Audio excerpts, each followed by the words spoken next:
आज इस सांचौर में आप देखोगे तो आप हमारे सामने एक नशा का बहुत बड़ा चैलेंज है, बहुत ही बड़ा चैलेंज है, जिसको हम सबको मिलकर खत्म करना है।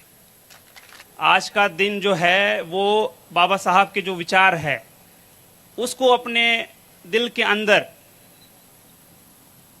कैसे बिठा सकते हैं ताकि ये मिट न जाए, उसका आज दिन है। बाबा साहब कहते हैं कि I am Indian firstly and lastly, मतलब मैं भारतीय हूं प्रथमता और अंतिमता। और जब मैं शुरुआत में, मुझे बाबा साहब पता नहीं थे, ना ही उनके बारे में पढ़ा था। जब मैं बीटेक में गया तब बाबा साहब के बारे में मैंने पढ़ा, मैंने सुना। तो एक कोट था जो मैं हमेशा मेरे डायरी में लिखा होता था, और वो कोट इस तरह से है, हालांकि वो अंग्रेजी में है, फिर भी मैं कोशिश करूंगा उसको हिंदी में साझा करने की, कि the ultimate aim of human existence is the cultivation of mind. मनुष्य अस्तित्व का अगर कोई अंतिम ध्येय है तो वो मानवीय मन का विकास है। तो ये बहुत व्यापक संकल्पना है, ये बहुत ही वाइडर कंसेप्ट है। इसमें समानता के लिए संघर्ष करना, समानता का लड़ा, महिलाओं के लिए अधिकार देना, वर्कर्स के लिए अधिकार देना, साइंटिफिक आउटलुक, जिसे एक मॉडर्न आउटलुक बोलते हैं, विज्ञानवादी सोच, वो है। जाति जाति में भेदभाव न करना, वो है। तो ये कोड जो था वो मुझे, उसने बहुत प्रभावित किया। सभी को पता है कि अगर धरातल पे समानता के लिए सबसे बड़ा संघर्ष अगर पूरे दुनिया में किसी ने किया होगा तो वो बाबा साहब ने किया है। महिलाओं के लिए, महिलाओं की समानता के लिए, उनके रिस्पेक्ट के लिए, डिग्निटी के लिए, उनके राइट्स के लिए, उनके एम्पावरमेंट के लिए धरातल पे अभी तक सबसे बड़ा संघर्ष किसी ने किया होगा तो वो बाबा साहब ने किया है।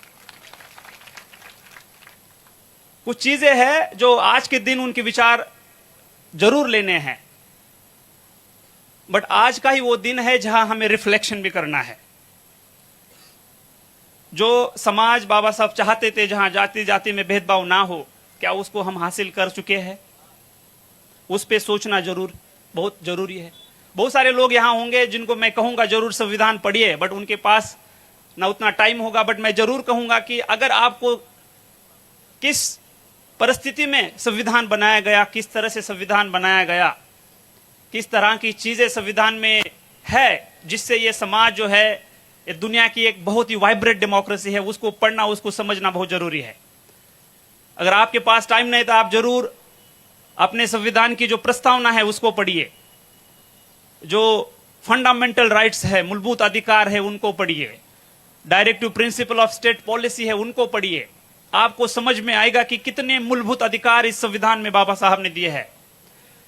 जैसे राइट टू इक्वालिटी, समानता का अधिकार, जिसमें आर्टिकल 15 कहता है कि prohibition of discrimination on the basis of religion, race, caste, sex, place of birth. मतलब आप किसी के साथ भी किसी चीज को लेकर भेदभाव नहीं कर सकते।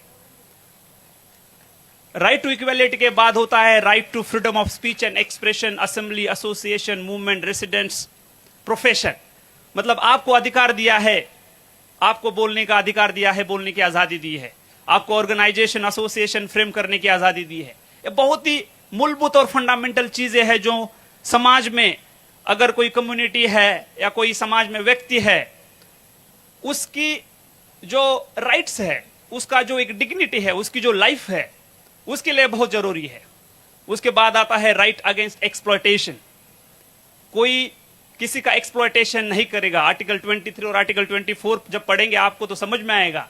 उसके बाद है right to freedom of religion, अपने अधिकार से वो अगर चाहे किसी रिलीजन को वो चूज कर सकता है। उसके बाद है cultural and educational right, minority जो है उनके लिए एजुकेशन के अधिकार किस तरह से है। जो कल्चरल लिंग्विस्टिक माइनॉरिटी है, भाषा वाली माइनॉरिटी है, उनको किस तरह से प्रोटेक्ट किया है।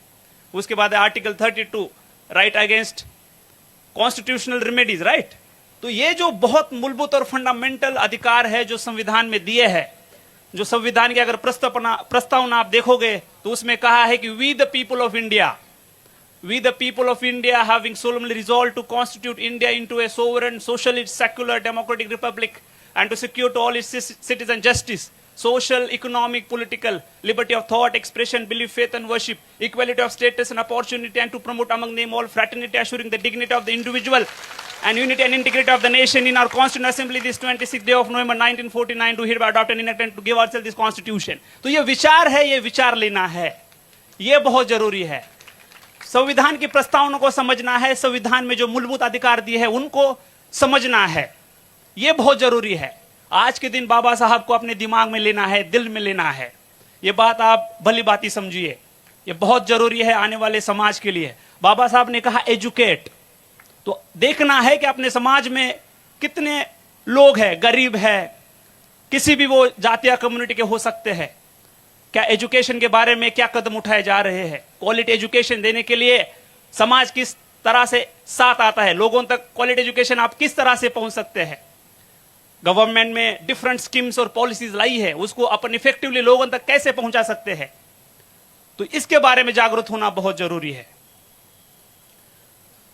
जहां भी बात आती है बाबा साहब की, तो एक खेदजनक बात है कि अभी भी बाबा साहब को दलितों में रखा जाता है, बल्कि पता है कि बाबा साहब ने जितना काम दलितों के लिए किया है उससे कई गुना काम महिलाओं के लिए है, वर्कर्स के लिए किया है। जो कोलंबिया यूनिवर्सिटी है वहां आप देखोगे तो कोलंबिया यूनिवर्सिटी में बाबा साहब का स्टैचू लगा है और वहां लिखा है द सिंबल ऑफ नॉलेज। बाबा साहब की जो एजुकेशन की डिग्रियां है, अगर आप पढ़ोगे तो आपका दिमाग पूरा चकरा जाएगा। कर रहे कि बच्चों को पढ़ाए। आज इस सांचौर में आप देखोगे तो आप हमारे सामने एक नशा का बहुत बड़ा चैलेंज है, बहुत ही बड़ा चैलेंज है, जिसको हम सबको मिलकर खत्म करना है। हमारे जो युवा है, इन युवाओं को बताना है आपको कि ये जो चीज है ये उनके लिए कितनी घातक है। वो अपने खुद का सेल्फ कंट्रोल लूज कर देते हैं,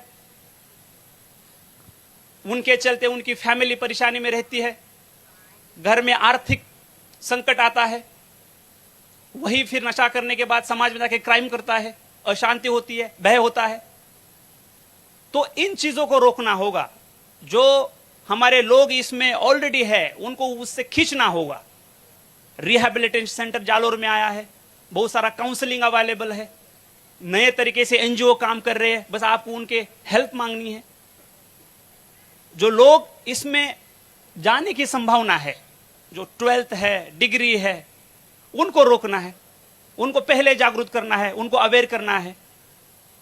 उसके बाद जो लोग प्रत्यक्ष और अप्रत्यक्ष रूप से इसको बढ़ावा दे रहे हैं, नशीली पदार्थ की मनुवार कर रहे हैं, नशीली पदार्थ सप्लाई कर रहे हैं, एमडी, स्मैक, गांजा, अफीम, डोडा, इसको किसी भी हालत में बर्दाश्त नहीं करना है। अगर आपने आज ये ठान लिया, बाबा साहब के जयंती के अवसर पर आपने ये ठान लिया कि मैं इस नशा को खत्म करूंगा, आने वाले मेरे बच्चों का फ्यूचर सुरक्षित करने की जिम्मेदारी अपने हाथ में है, और ये जिम्मेदारी अगर आपने उठा ली तो आज ये जयंती सेलिब्रेट करने का पूरा मैं बोलूंगा कि सफल हो गया, सार्थक हो गया।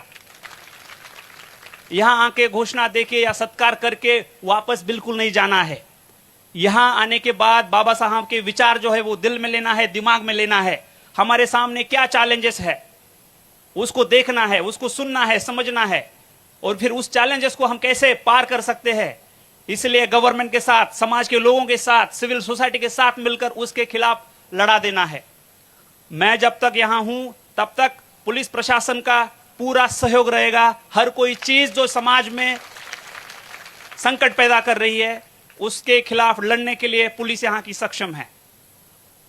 तो मैं आपका ज्यादा टाइम नहीं लेता हूं, बाकी मान्यवर है उनको भी आपसे बात करनी है, बट आज के दिन जो बाबा साहब की जयंती है उस अवसर पे मैं आप सबको कहूंगा कि बाबा साहब सबके है, किसी पर्टिकुलर जाति के या पर्टिकुलर कम्युनिटी के नहीं है। बाबा साहब पूरे देश के है, पूरे समाज के है। देश का कोई ऐसा घटक नहीं है जिसके आज भी हम देख रहे हैं कि समाज में भेदभाव दिखता है, तो उसको हम कैसे खत्म करेंगे। तो बाबा साहब के विचार से हम उसको खत्म कर सकते हैं, संविधान से हम उसको खत्म कर सकते हैं। तो संविधान जो बाबा साहब ने हमें मूल्यवान जो दिया है उसको आप पढ़िए, उसको समझिए, उसकी वैल्यू से आपको पता चलेगा कितना बड़ा कंट्रीब्यूशन हम सब के लिए बाबा साहब ने दिया है। तो मैं अंतिमता यही कहूंगा कि यहाँ जितने लोग हैं जो आए हैं उनके लिए बहुत सारी ढेर शुभकामनाएं। आप जागरूक है, आपको वाकई में लगता है कि आज के दिन मिलकर यहाँ बाबा साहब के जो थॉट्स है, उनकी जो विचारधारा है, उनकी जो जर्नी है उसको आगे बढ़ाया जाए। जो हम हासिल ना उसके बारे में विचार मंथन किया जाए और उसको आगे कैसे हम बदलाव की तरफ ले जा सकते हैं, एक बेहतर सोसाइटी की तरफ ले जा सकते हैं, इसके लिए आप सभी जागरूक है। यहाँ जो मान्यवर है जो यहाँ आए और इनका हौसला बढ़ाने के लिए आए, उनका भी मैं तहे दिल से आभार प्रकट करता हूं। और यहाँ आके मुझे गौरवान्वित किया और बाबा साहब के जयंती पर मुझे बोलने का मौका दिया, इसके लिए मैं आप सबका तहे दिल से आभार व्यक्त करता हूं। Thank you so much. जय भीम, जय भारत।